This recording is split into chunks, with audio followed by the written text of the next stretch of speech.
Hello and welcome to this very special presentation from a publication by Games Workshop in conjunction with Nigel Stillman and Brian Ansell, titled Waaargh. And I would like to thank Tom Young from Wales for sending this to me as a surprise. It just came in the post, and this is actually not the original one that was sold in the stores.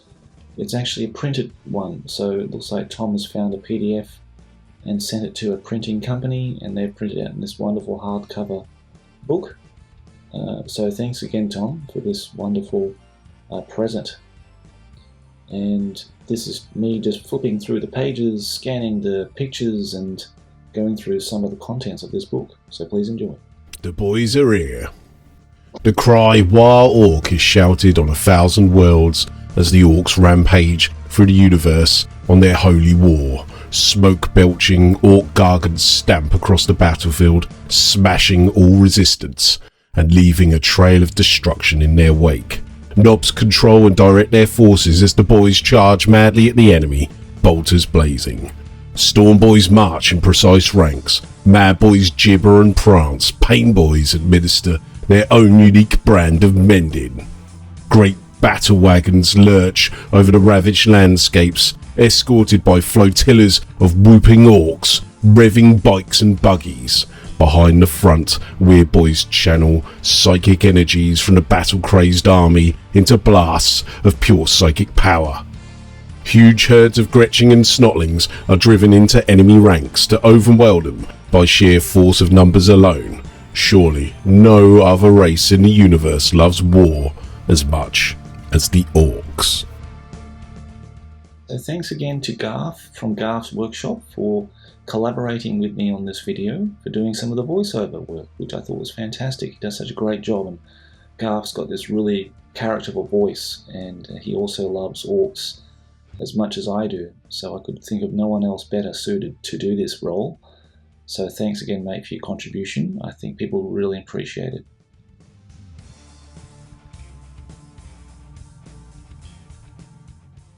Now, for someone who's never played Rouge Trader, and I think these books are just a wonderful, wonderful insight into the Orks as a culture, and to learn a bit more about their history, to read the Bill King stories as well, which there are quite a few in this book. And in this story in particular, there's a very special Gretchen, Makari, that has a mention here. Now, I don't know whether this is the same Makari as the one that evolved in 2nd edition with Ghazghkull, but there is a particular Goth that is involved with the story as well, and that's quite interesting. So maybe it's like an early development of those two characters, and the names just stuck, and they sort of just fitted it in 2nd edition lore later on. So that was quite interesting.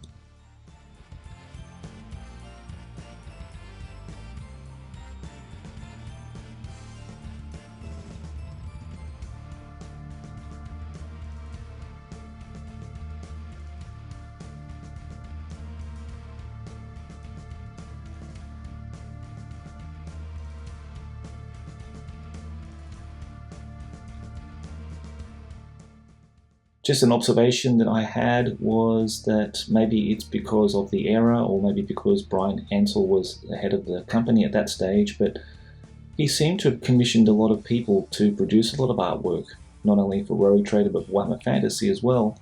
As you can see by the accreditations, there were a number of artists involved in sourcing work for this book and this publication, or for White Dwarf at the time.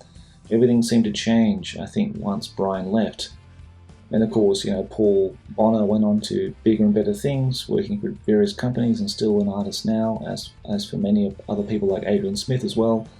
But yeah, I wonder why they made this change, and why they sort of, just changed the complete direction for the artwork later on. So if you have any answers or clues to this, please let us know in the comments.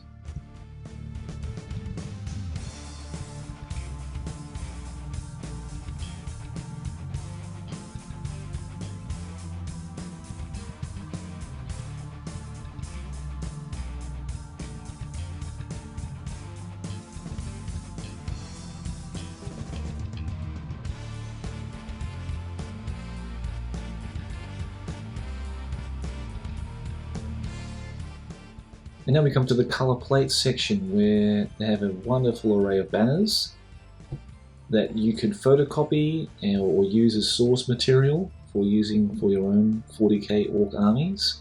Some interesting ones there, like the baboons with the dwarf head spiked on the end of a spear or something. Yeah, it's some really interesting very early conceptual designs of the banners, and it's sort of evolved, I think, over time. And here Gary Chalk offers his wonderful talents as an incredibly accomplished artist at this time, not only with black and white drawings, but with this wonderful colour rendition of these orcs and their banners and all the heraldry, which is excellent. I really enjoyed looking at this very vibrant centerfold in the centre of the book.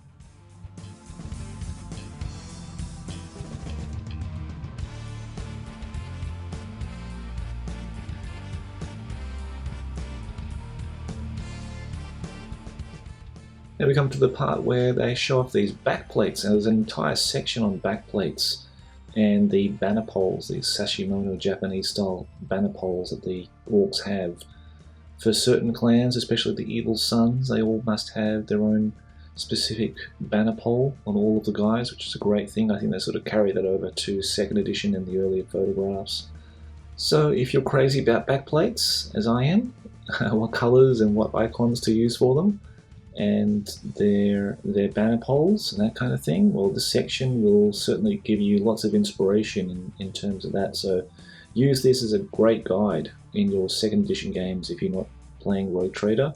As I said again, these guides, these books, these 3 books that we'll cover have a lot of inspiration in terms of art and colour schemes and the miniature painting.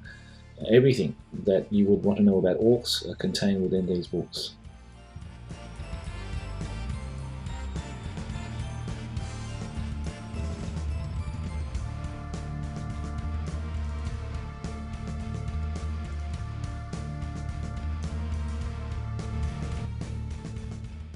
And there is a section that covers all about orc culture, like art and music, about the orc gods, Gork and Mork, of course, about their myths and their associations with chaos.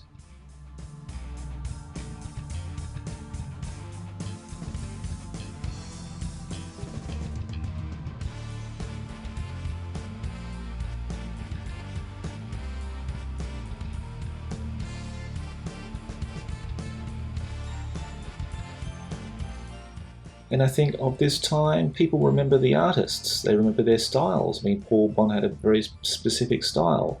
Wayne England too. And I don't think that's... Maybe I'm just sort of out of touch with current forms of fantasy art, but I just don't know if that really exists anymore in the digital age. So it's really a piece of history that you're going through when you look through these books. And yeah, many, many hours of enjoyment. Let's now have a look at the different clans. The only good human is a dead human.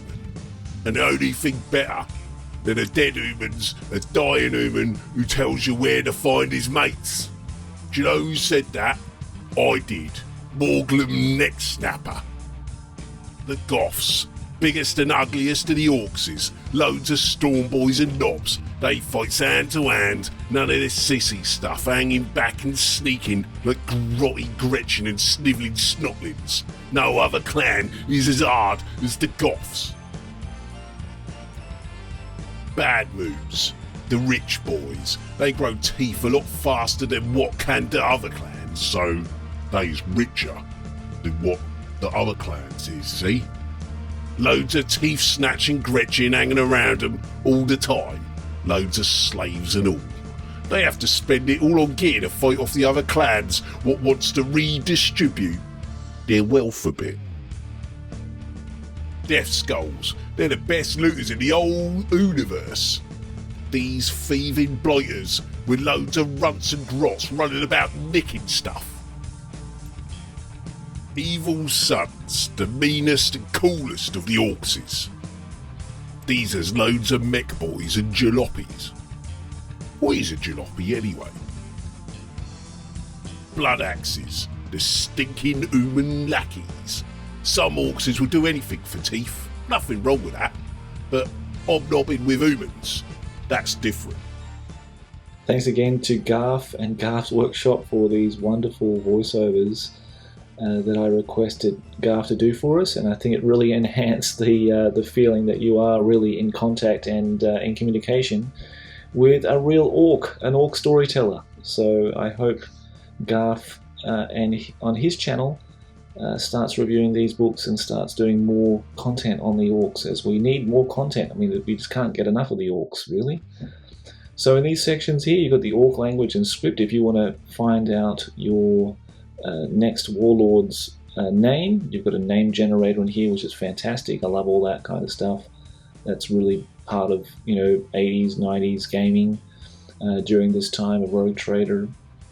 So it's got all these phonetic runes that you can then put onto your banner.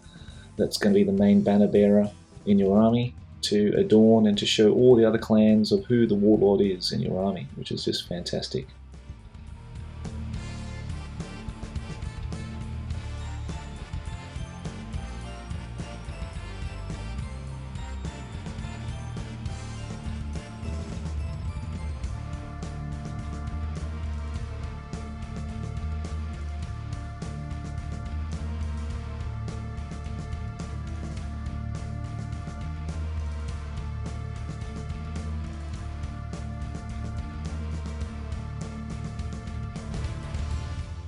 Thank you again, guys, for making it to almost to the end of our Waaargh book supplement review, and I hope you enjoyed all the glorious artwork and all the other content in here. But I didn't want to spoil everything. I want you to experience this book for yourself. So I hope you can find a copy on the shelf somewhere in a secondhand bookstore or in a secondhand market. And in closing, a very special thanks to Tom Young and for Garth at Garth's Workshop for allowing me to make this video for you guys. Take care. Thank you very much for your support.